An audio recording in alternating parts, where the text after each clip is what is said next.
जय Hind. Dear student, online class में आपका स्वागत है। आज हम बात करते हैं सूखा एवं अकाल।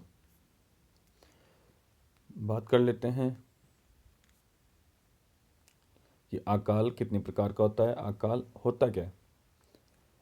अकाल कई प्रकार के माने जाते हैं। अकाल या अकाल एक ही बात है। ये क्या है? ज्योग्राफी में कई बुकों में आपको क्या मिलेगा? अकाल, और कई बुकों में आपको अकाल लिखा हुआ मिलेगा। ठीक है। अनाकाल जिसमें कृषि उपज, जलकाल अर्थात जल का अभाव होना, तृणकाल जिसमें पशुओं के लिए चारे व घास का अभाव होना। मतलब जो अनकाल है जिसमें तो क्या है, अन्न का अभाव होगा। जलकाल में जल का अभाव होगा, और जो तृणकाल है उसमें क्या है, पशुओं के लिए चारे का अभाव होता है। जो त्रिकाल है, इस प्रकार के अकाल में अन्न, चारा व पानी तीनों का भयंकर अभाव होता है। यानी जो त्रिकाल है, त्रिकाल में क्या है, अन्न की कमी होगी, चारे की कमी होगी, साथ ही जल की भी कमी होगी। सन 1987 में ऐसा ही अकाल पड़ा था। कब? 1987 में ऐसा ही अकाल पड़ा था। आगे देखिए, सूखा व अकाल के कारण। राज्य की अर्थव्यवस्था मानसून पर आधारित है। यानी जो राजस्थान है, राजस्थान की जो अर्थव्यवस्था वो किस पे आधारित है? मानसून पे आधारित है। इसलिए अकाल का प्रमुख कारण मानसून की अनियमितता एवं अनिश्चितता है। जो मानसून की अनियमितता और अनिश्चितता क्या है? अकाल का प्रमुख कारण है। लेकिन इसके अतिरिक्त भी अन्य निम्न कारण हो सकते हैं जो अकाल की स्थिति उत्पन्न होने में सहायक है। यानी जो अकाल को उत्पन्न करने में सहायक होते हैं। जैसे जो है फर्स्ट, प्राकृतिक कारक, शुष्क जलवायु, उच्च तापमान, वर्षा की कम मात्रा, वर्षा की प्रकृति में अनियमितता, वनों की कमी, ओलावृष्टि, पर्यावरण में असंतुलन, नियतमाही नदियों के वन क्षेत्र के बाहर वाले क्षेत्रों में स्थिति। मतलब क्या? शुष्क क्षेत्र यानी जलवायु क्या होगी? शुष्क होगी, तो वहाँ पे मरुस्थल होंगे, और मरुस्थल होंगे तो वहाँ पे अकाल की समस्या उत्पन्न होती है। उच्च तापमान के कारण भी फसलें नष्ट हो जाती है, या मरुस्थल की समस्या उत्पन्न हो जाती है। वर्षा की कम मात्रा, यानी वर्षा कम होगी तो उस क्षेत्र में क्या होगी? फसल नहीं होगी। फसल नहीं होगी तो वहाँ की भूमि कैसी होगी? मरुस्थलीय होगी। वर्षा की प्रकृति में अनियमितता, कभी तो वर्षा समय से पहले ही प्रारंभ हो जाए और कभी समय के बाद में, जिससे क्या है, फसलें नष्ट हो जाती है, और फसलें नष्ट होने से अकाल की समस्या उत्पन्न होती है। वनों की कमी, वनों की कमी के कारण भी अकाल की समस्या उत्पन्न होती है, क्योंकि वनों के कारण क्या है? वर्षा होती है, और वर्षा नहीं होने के कारण क्या है कि अकाल पड़ेगा। ओलावृष्टि, ओलावृष्टि के कारण क्या है? फसलें नष्ट हो जाएगी, फसलें नष्ट होने के कारण क्या है?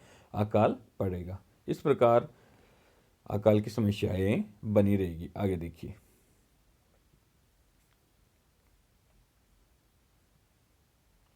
आर्थिक कारक है जो आपका सेकंड पॉइंट है, आर्थिक कारक। मरुस्थलीय प्रदेश की कमजोर अर्थव्यवस्था, सीमित संसाधन, फसलों का रोगग्रस्त हो जाना, पशुओं की संख्या में वृद्धि, जनसंख्या की वृद्धि का बोझ। मतलब जो आर्थिक कारण क्या है? मरुस्थलीय जो प्रदेश, उसकी कमजोर अर्थव्यवस्था होती है, जिसके कारण क्या है? पैसे की कमी होती है, जिस वजह से भी अकाल पड़ता है।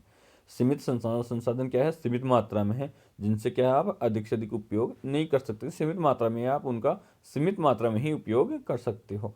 फसलों का रोगग्रस्त हो जाना, जिससे क्या है, फसलें रोगग्रस्त हो जाती है और फसलें नष्ट हो जाती है, उससे भी अकाल पड़ता है। पशुओं की संख्या में वृद्धि, पशुओं की संख्या में वृद्धि होगी तो वो क्या है? आसपास की फसलों को नष्ट कर देंगे, उन फसलों को खा जाएंगे, जिससे भी अकाल पड़ेगा। ठीक है। उत्पादन कम होगा, जिससे क्या? फसल का उत्पादन कम होगा, जिस वजह से क्या? अकाल की समस्या बनी रहेगी।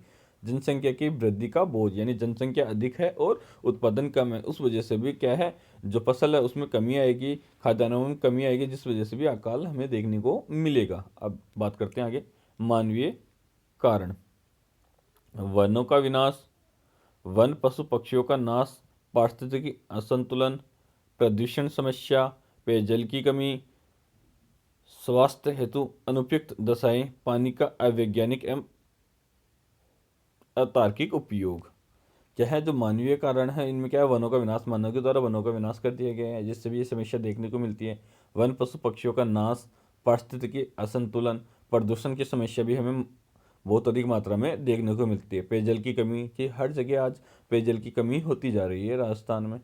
स्वास्थ्य हेतु उपयुक्त दशाएं और पानी का अवैज्ञानिक एवं अतार्किक उपयोग, यानी पानी का लोग अवैज्ञानिक तरीके से और अतार्किक उपयोग कर रहे हैं, यानी पानी को अधिक मात्रा में नष्ट कर रहे हैं, उसका अधिक मात्रा में उपयोग कर रहे हैं और उसे क्या करते हैं, व्यर्थ में बहा देते हैं। आगे देखिए, राजनीतिक कारण, स्थायी जल नीति का अभाव, सूखा व अकाल से निपटने की दीर्घकालीन योजनाओं का अभाव, वित्तीय संसाधनों का व्यर्थ कार्यों पर अपव्यय, स्थानीय सामूहिक सहकारी संस्थाओं की भागीदारी की कमी। यानी क्या है, जो राजनीतिक कारण है उसमें क्या है, स्थायी जल नीतियों का अभाव है, सूखा व अकाल से निपटने के लिए जो दीर्घकालीन योजनाएं हैं उनका भी अभाव है, साथ ही जो वित्तीय जो संसाधनों का व्यर्थ कार्यों पर अपव्यय होता है, यानी जो जो वित्तीय कार्य हैं यानी जो वित्तीय संसाधन है, उनका जो व्यर्थ कार्यों में अपव्यय किया जा रहा है।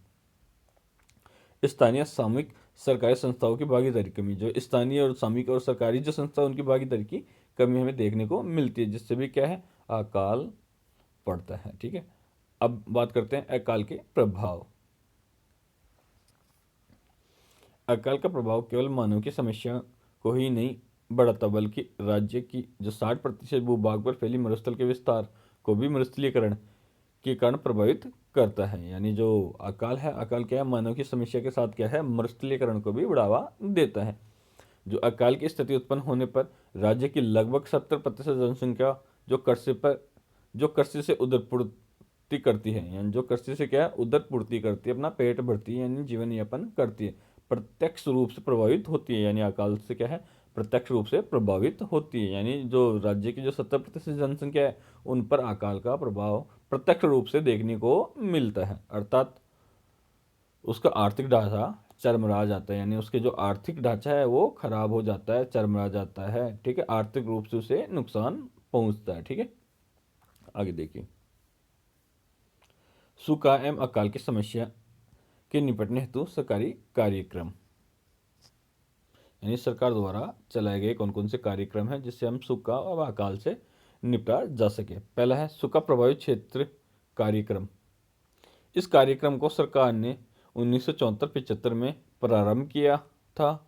इस कार्यक्रम का मुख्य उद्देश्य सूखे के प्रभाव को कम करके ऐसी परिस्थितियों का निर्माण करना जिससे रोजगार के साधन उपलब्ध हो तथा ग्रामीणों के आय के स्तर में वृद्धि हो। यानी क्या है, जो सूखा प्रभावित क्षेत्र है उसमें क्या करना, ऐसे परिस्थितियां उत्पन्न करना कि जहाँ पर क्या है, रोजगार के साधन उपलब्ध हो, साथ ही सूखे की समस्या को समाप्त किया जा सके। आगे देखिए, 1 अप्रैल 1995 से यह कार्यक्रम जल संभर विकास योजना के अंतर्गत तथा 2003 में हरियाली परियोजना के अंतर्गत क्रियान्वित किया जा रहा है। यानी क्या है, 1 अप्रैल 1995 से यह कार्यक्रम क्या, जल संभर विकास योजना के अंतर्गत और 2003 से हरियाली परियोजना के अंतर्गत क्रियान्वित किया जा रहा है, यानी उन योजनाओं के रूप में से चलाया जा रहा है।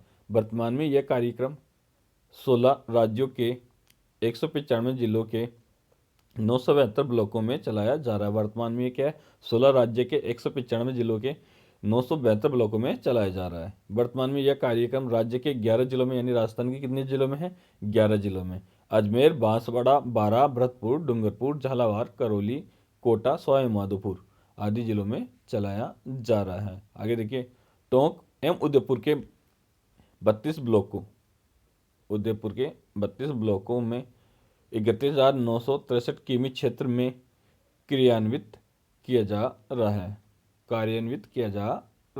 मतलब जो ये कार्यक्रम है वो कितने राज्य के कितने जिलों में चलाया जा रहा है, 11 जिलों में। जिले कौन कौन से है, अजमेर, बांसवाड़ा, बारां, भरतपुर, डूंगरपुर, झालावाड़, करौली, कोटा, सवाई माधोपुर, टोंक और उदयपुर थे। ठीक है, कार्यक्रम के अंतर्गत 500 हेक्टेयर क्षेत्र की परियोजनाएं स्वीकृत की जाती है। यानी जो कार्यक्रम है इसके अंतर्गत क्या है, जो 500 हेक्टेयर क्षेत्र की जो परियोजना है उनको स्वीकृत की जाती है। आगे देखिए,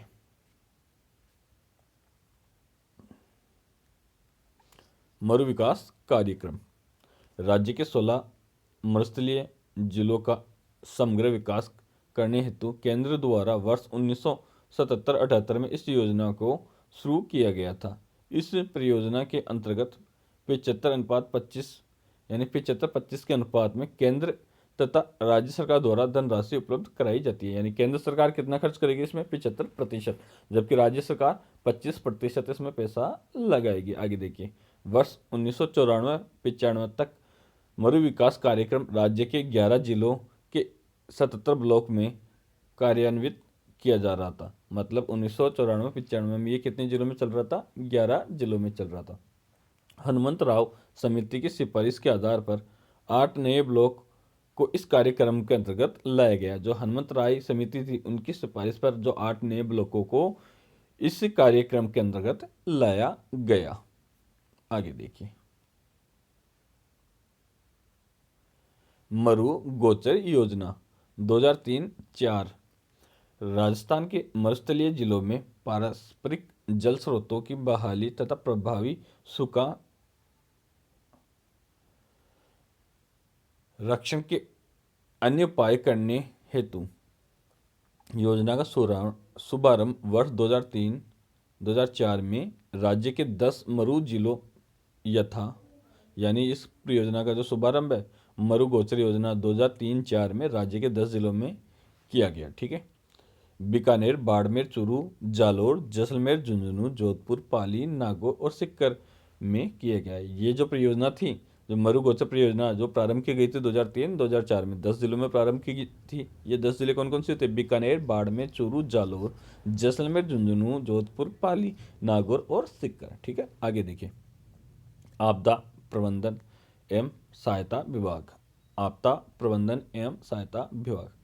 सहायता विभाग की स्थापना 24/10/1951 को की गई थी, यानी 24 अक्टूबर 1951 को की गई थी, जिसका मुख्य उद्देश्य राज्य में अकाल, बाढ़, ओलावृष्टि, अग्नि तथा भूस्खलन आदि विपदाओं के समय तत्काल सहायता उपलब्ध कराना। मतलब जो आपदा प्रबंधन एवं सहायता विभाग था, ये क्या कराता था? राज्य में जो अकाल, ओलावृष्टि, भूस्खलन आदि के समय क्या होता था, जो विपदा पड़ती थी उस समय क्या है? तत्काल सहायता उपलब्ध कराता था। ठीक है, आगे देखिए, विशिष्ट योजना संगठन। सूखे की समस्या के स्थायी समाधान हेतु इस विभाग की स्थापना वर्ष 1970 में की गई। यानी जो सूखा है, सूखे की जो समस्या है उसके जो समाधान के लिए इस विभाग की यानी विशिष्ट योजना संगठन की स्थापना कब की गई थी? 1970 में की गई थी। इस विभाग का कार्य ग्रामीण विकास की योजनाएं तैयार करना। जो यह विभाग तक यानी विशिष्ट योजना विभाग का कार्य क्या था? ग्रामीण विकास की योजना तैयार करना और विभिन्न विभागों से उसकी क्रियान्विति करवाकर आधारभूत सुविधाओं की व्यवस्था करना। फिर क्या करता था वो? विभिन्न विभाग जो अलग अलग विभाग थे उनसे क्या करता था? उन कार्यों को करवाता था। पहले योजना बनाना और फिर उन योजनाओं पर काम कराना इस विभाग का कार्य था। इसकी स्थापना कब हुई थी? 1970 में हुई थी, विशिष्ट योजना संगठन की। ठीक है, तो जय हिंद। आज के लिए इतना ही, आगे बात करेंगे हम नेक्स्ट वीडियो में।